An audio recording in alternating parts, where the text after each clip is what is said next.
Hi guys, good morning. Time check. It's 4 after 6, the 12th of June 2024, and I am on my walk. Actually, I've been walking since around 15 after 5. I go for early morning walks. I'm not so much of an active person during the day, so I try to be active in the morning. Try to take a walk in the morning.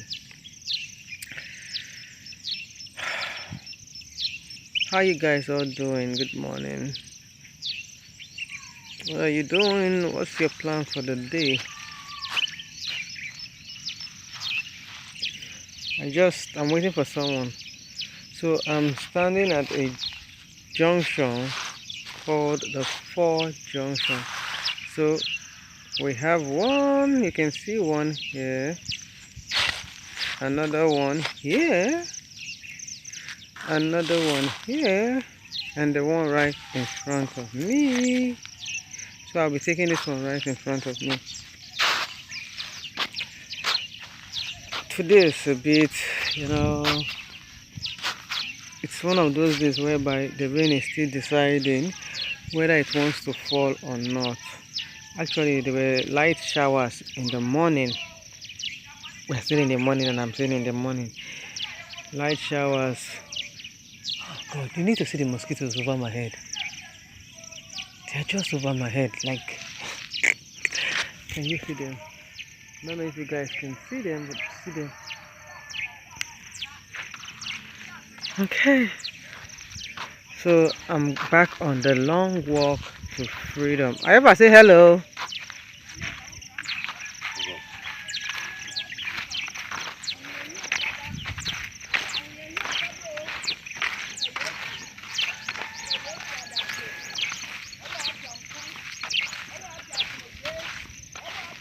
Today Wednesday. Yeah, Wednesday 12th. Today is the auspicious June 12th. If you're Nigerian, you know what it means. June 12th. So today is June 12th, 2024. I aborted the election. I'm MK Abiola. June 12th. Ah man, that period in Nigeria I was a small girl then though. That was in the 90s now, early 90s. I remember that period. I think schools closed down. We were in primary school that time. Ah, That man really tried. His campaign was very. it was It was loud. interesting. It was interesting. Him and Tofa. Yes. Tofa. Oh. Tofa was on the other Hey, NRC. not NLC, NRC. National Republican Convention, and then Abiola National was Democratic Congress NDC. NDC. SD. Which one was SDP then? Social Democratic Party. Party. Okay, SDP. Yeah. Social Democratic Party. History. Social Democratic Party. Ah, So that was Abiola's party. that time, man. I think that was the year or the period that ushered some of us into no. IBB really tried. The man, I don't know whether he had plans, but that was when he built their secretariats in every local government in Nigeria. If you see the structure, in fact, right For political parties that time. For political parties, they had NRC had their own, SDP had their own that he built. Now he was the head of state, the military head of state, but he who was built trying to usher in democracy. So he now prepared for it. The secretariats that he built is not the one that now every party is going to rent secretariats. Then there were just two parties, and those two parties he made sure he built in every local government very solid structures. They are using them now for schools, all these LGA schools. So Babangida was 1985 to 1992. So the general elections were to take place in 92, 93 or so. Yeah. But there was a coup or what? So how did Abacha? He annulled the election, and the election was okay because of the yes. So how did Abacha now get in? Abacha got in through I think it It wasn't a coup. I think he overthrew after Shenekon. Wait, Because when that thing happened, they now brought Shenekon as interim, the interim government, yes. government. And he was not able to. So it was Conduct that the interim elections government again. now that Abacha now came in. As in, was it a coup now It or wasn't what? a coup, it was just like a military takeover. Eneshenekon was not a military man now. No, he was a civilian that IBB brought as a what they call it, interim government. Interim government. Interim. Yeah. So that interim government lasted, I think, 8 months or so. Then in 1993, Abacha, Took over. General Sani Abacha took over. And he also ruled where he brought about a lot of changes. One of the biggest estates in development in Nigeria was done in his time. That's Gwarinpa Estate. In Abuja. He was actually building a lot of houses. And but if you are talking about houses, standard of living, was it? Oh, standard of living was okay compared to what we have now. In Abacha's regime. Although time, like they said, the only constant thing is change. Change, yeah. So time has, but then they were investing a lot in agriculture. They were investing a lot in, even in the petroleum. That Abacha's time was when they had the petroleum boom. So there was actually money, but the shorting, his life just was shorting. If he had lived longer, I think Nigeria would have been a much better place than what it is right now. So, but because his reign was cautious, because he was actually planning to what they call it, restructure. Now everybody is having a voice. If only our elected officials will actually do the work, you understand? Actually have a heart of service and taking people along. It's built to be wonderful. Like you see, if you look at the House of Reps, they are being given constituency allowance. Those monies is monies that they will use to develop their places, bring up our programs that will cushion the effects that the people are going through, because they are the ones that are representing their people. They're the ones that know the problem. They are supposed to think out relevant solutions to those problems, so that these monies that they are giving to them, they are being put into good use.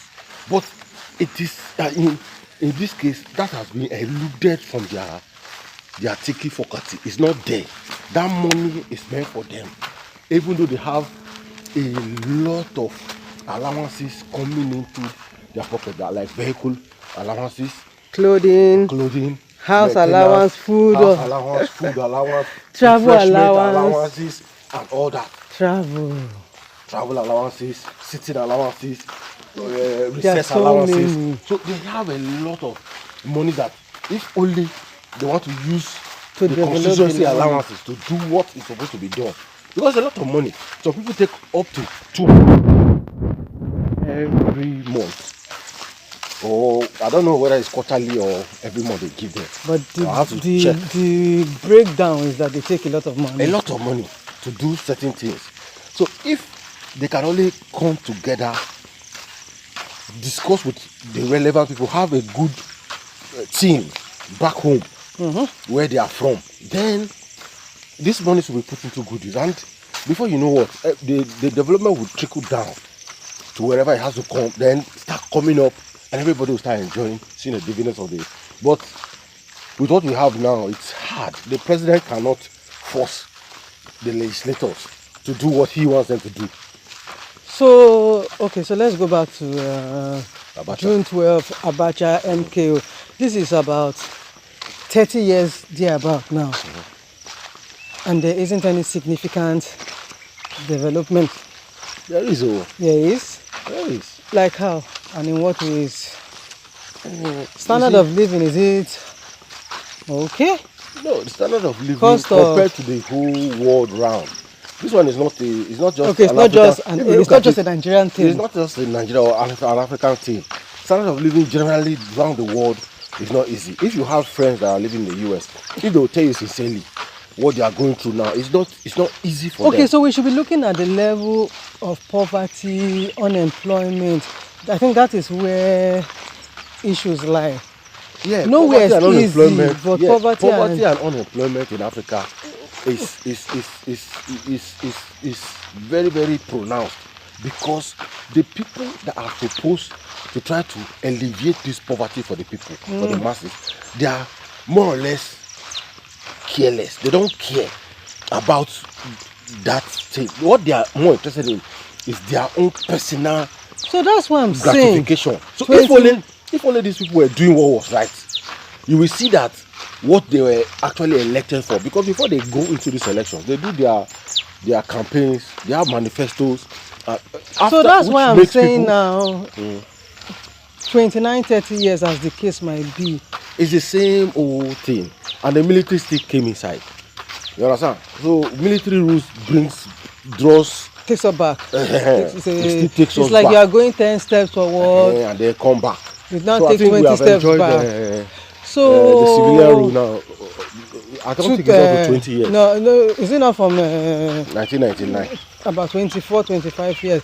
So technically, after Abacha, we now had After Abacha, we now had Abdul Salam, who brought back democracy yes. after like 3 years. Yeah, so Abdul Salam was it wasn't up to 3 years now. It was up to a year. It was it wasn't up to 3 years. So Abdul Salam was more like Shenekon's interim government. But I don't know. So what I want to understand, why was it a civilian after Ibrahim Babangida, and then after Abacha now became a? It was just like the country was going to fall into a revolution. So now the military, because the structures were already set that so time I'm going to hand over to a civilian. Okay, that was Babangida's time, right? Babangida's time. You ask him why civilian that time, came and yes, to be so I'm saying that there was unrest. So for this unrest to be tackled, they had to bring an interim government and a civilian to come and handle the affairs of the country, so that everybody will say, okay, it's not me, the military, that is there again now. And I think that's why on record Abdul Salami has been respected, because one would have expected that he will continue. He would have continued. I know that if it were some other military man, that's like Abacha. That was what Abacha did now. Abacha came in that, oh no, they have to be law and order. Even Shoneko cannot stop. You understand? So he now took over from Shoneko. So that's why on record Abdul Salami Abubakar, right? He's still, in the history of Nigeria, his name will always be mentioned. The man who handed over just as he promised. Yeah, he was a peacemaker. He didn't want Nigeria to return back to the 1960, the Civil War. And honestly, he did something good. It's just that the person who comes after, what are their plans for the country? Obasanjo tried. When he handed over to Obasanjo, in that time, Obasanjo too tried to harmonize. Remember that Nigeria. Obasanjo was a one-time military head of state. Yeah. But he came back again as a civilian. Just like Buhari. Nigeria's history is very rich. We cycled a lot of leaders. Yes, our history. They played their part. What I want to say, Obasanjo was able to achieve was, I think, international diplomacy. Yeah. He was able to correct our dent image in abroad, as in with foreign countries. So we had more collaboration. They understood Africa better. So others are climbing on that fact to be able to grow, because a country, your what do you call it, your bilateral ties with other countries also helps the growth in the growth of your economy, growth of your country, because trades can trade can go Countries between can, countries. yeah, I get it. So I think he did a lot in that area. In the area of agriculture, just that I want to think that our people are not, they've not really Gotten it right. keyed into the agriculture. And that's another thing, because the Nigerian educational system is such that, or is it the educational system or the Nigerian system is such that you must go to school. Now, education is good. Getting a certificate is good, but that is not just, good morning. That's not just all to it. So our people are really serious about certificates, and there are no jobs. What makes it even more difficult is that we do not have mechanized farming. Farming in Africa is physical, and it has been that way for a very long time. Yes. So it is okay. Look at even in Ghana here, this our area where we are staying. You see that there's this tractor that comes around to help people to farm. Yeah. Those that really want to farm, that cultivate the land. Yeah. So it reduces labor and time. Even though it's kind of expensive, but you put it inside. If you are going to sell in the market, you factor that into your so this is farming made easy. So in Nigeria, it is they have been used to it for so long that it is difficult for them to understand the educational part of where agri is being it has to be practicalized in that educational way. They don't patronize the services of agricultural workers. Even if they come around, they don't really want to listen because they are used to their old ways of farming. So we need to fight that mindset. We're able to do that, and then the government should truly. But do you think give those monies to the people that deserve it and supervise them very well to be able to do But those do you things? think they don't have seminars, things like talks on all these? They will have them. They will have them. Those things are there. But it's in our. I want to talk about Nigeria. They have these programs, but the people who attend these programs, I want to tell you that are not the people that need it. That are supposed to be there. Me and you have attended one program before. We just entered that program and we were just participants of that program. It was of no use to us. I've attended a lot of programs that I was just fixed to be there. For the I had money. no reason. You had no reason, no economic value. I could not contribute to what was going on. There was a financial benefit. So I don't know whether it was only me that was there. Oh, definitely, it wasn't there, only you. That now. means it just couldn't be only you. But that program will hold, and the money will be released for that program, and they will use the money for their own. So it is not easy. So guys, this talk is all about June 12th, remembering June 12th. If you're Nigerian, you know how auspicious or where the June 12th is to every Nigerian. All this time I just mentioning June 12th here like this. It was hot. It was tough. It was a red day. It was not an easy period. It was not something that we was taken for granted. It was as if Nigeria was going to collapse. Actually, that's it. Because people were already dying. I keep saying that June 12th was a defining. I just saying June 12th. A lot of people now don't know June 12th. I want to believe most of these, younger generation. They don't know June 12th. Although during that period I was still a very small girl, but June 12th is here, and that's why I believe that history should be taught. Whether you are in a science, art, or commercial or social science class, whatever they call them these days. Our history should not be taken from us. We should remember. Should be taken for granted. Something like June 12th should be remembered. Thank God. It is, but I think they said they scrapped history class now, or is it back into the system now? There's no how they will not have history class. Even if they say they scrap it, maybe they just merge it up with some other subject. You cannot say, look at this new national anthem. But history, it was an old national anthem. But irrespective of that, history is a subject that must stand on its own. So that wherever we go, we must always remember the Like history in of Ghana, here now, what do Nigeria. they call it? What do they call their own? Civic. No. There's a subject. Yeah, I think. Okay, Loveling came and told us they introduced a new subject. I've forgotten the name.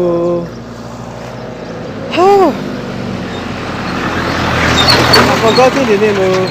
Our world, our people. So guys, this is the early morning walk. This walk started around 5:15, but it's needed.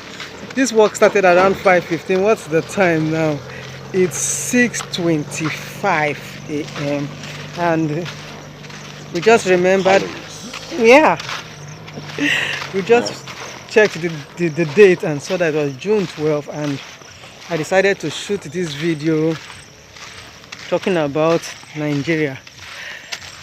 Thank you for watching, and please, I'd love you to state in the comment section, do you remember June 12th? Do you remember the incidents about June 12th? What is it you know about June 12th? Were you personally affected? Yes. Were your parents part of it? Did you have any case of With anybody casualty or all of that? Or did you benefit from it? Because some people actually benefited do from you June 12th. know that in every good or bad situation, there are benefactors, or if you're not benefiting from it, what are you? You're on the losing end. You're on the losing end. So guys, thank you for watching with us. Please don't forget to subscribe to the channel, give this video a thumbs up, and we will see you another day. Bye bye. Yeah, money, how you doing now?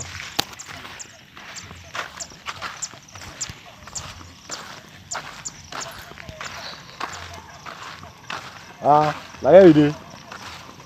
You go see your guy. You know they work with them today.